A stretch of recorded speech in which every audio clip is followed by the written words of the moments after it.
Ang tawag ni Jesus sa atin ay tayo ay maging mapagmahal sa isa't isa. Do not rebuke. Do not be a reactionary.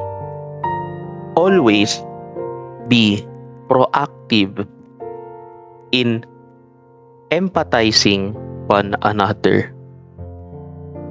Sa pagmamahal, nahuhubog ang isang tao.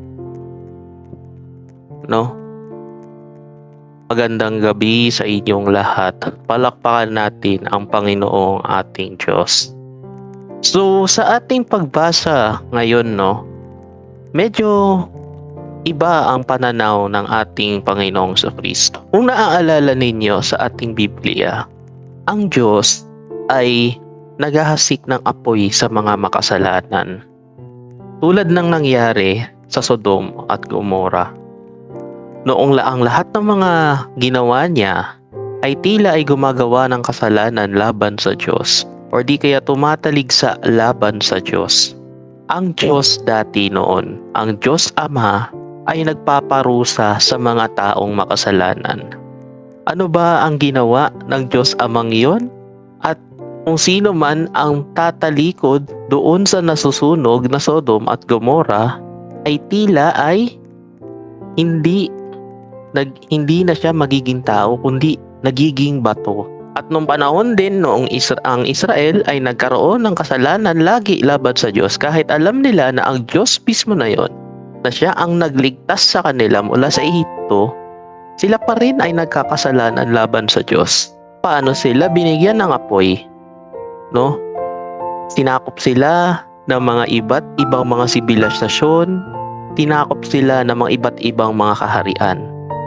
Ganon dati ang Diyos Ama noon. Noong dumating ang Diyos Anak dito sa mundo natin upang makihalubilo sa ating lahat, binigyan tayo ng katuturan at binigyan tayo ng pag-asa.